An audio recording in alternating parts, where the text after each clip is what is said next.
What's up, Infected, and welcome to the Quarantine. Today we're going to be doing a preview for a game by the name of Bulletproof. Now, what is Bulletproof? Well, Bulletproof is a 2 to 5 player game where each one of the players are running a criminal syndicate, essentially.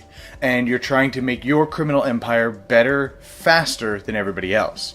Mechanically, it is a set collection game. If you like what you see here, I'm going to have a link up in the corner and down in the description that'll take you directly to the Kickstarter link once it's available, and it'll provide way more information than I could possibly cover in this video. Now, before we continue, I do have to mention here that everything you see is a prototype copy of the game and is, of course, subject to change. So let's just head on over to the overview, shall we? Now, setting up a game of Bulletproof is very, very simple. First and foremost, you're going to give each player one of the 5 characters that you see here, and that is going to be their character with their own special abilities you see here. Then you're going to shuffle the main deck, and you're going to deal 4 cards out in the middle, and 5 cards out to each player's hand. Then now, you're ready to start playing. Now on your turn, you get 2 actions, and there's 4 different things you can do. The first thing you can do is you can play an action card face down into your safe, and that will give you money equal to the bullet in the top left corner as you see here.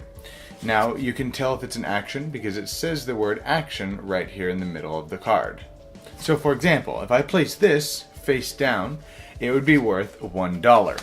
Then maybe I can play this face down, and this would be worth $4 due to the value in the top left corner. I put that here, and this is now $4, bringing my safe to a total of $5, but that costs both of my actions to do that. Another thing you can do is you could play one of these cards as your action. So for example, here, this is an action. I could play it to the discard pile and then do whatever the card says. That would be one action.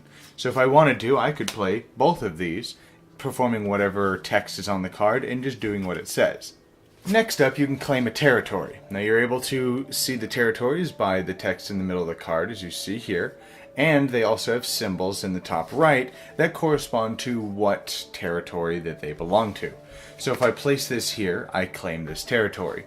Now this is how you win the game. You're trying to complete 3 sets of territories, and you can tell what a set of territory is by how many of that symbol is in the bottom of the card. So this would require 2 of this symbol in order to achieve a complete set with this. So if I had this one and then another card with that same symbol, this is a finished set. And then lastly, you can visit the black market, which are these 4 cards here in the middle of the table. So the money that you've been putting away in your safe, you can spend them. So in this case, I would have $6. I could spend them and buy cards from the main row. So I can get this 4 and put it back in here, and then this 1 and buy this arms deal that would go into my hand for future use. Then, once you performed your 2 actions, you're going to draw a single card from the deck and add it to your hand. However, if you do not have any cards in your hand due to actions that you may be done or cards that you've played, you will draw back up to a hand of 5 cards. So there's no penalty for depleting your hand and burning through it as fast as you can.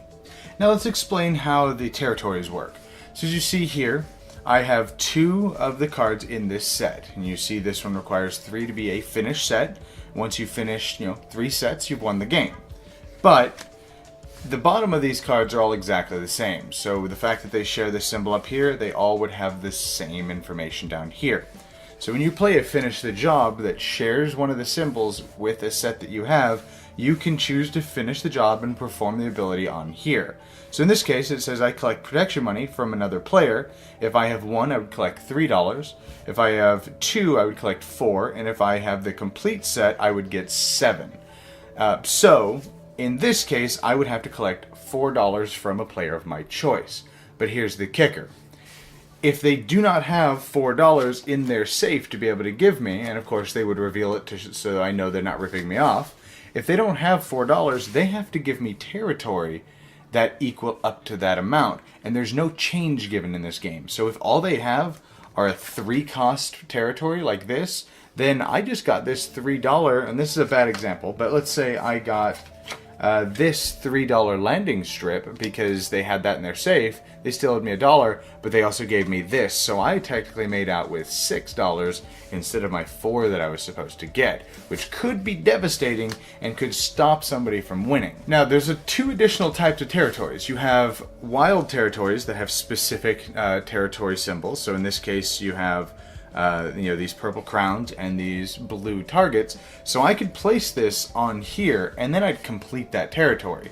Now, as an action, you can switch these around, so maybe I wind up having one of these symbols in my hand, one of the actual territories. So I could take an action and take this and change it to the crown, and then maybe start a new set, or maybe add it to something else, and then my next action, go ahead and play the card here claiming that territory. So you are able to shift these around.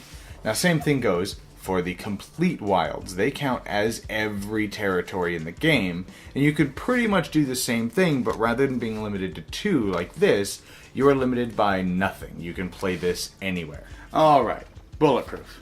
Well, Bulletproof is going to appeal to a lot of different groups of people. So first and foremost, the people who want like that big crime syndicate, kind of stab each other in the back, form fragile alliances, they're definitely going to enjoy Bulletproof.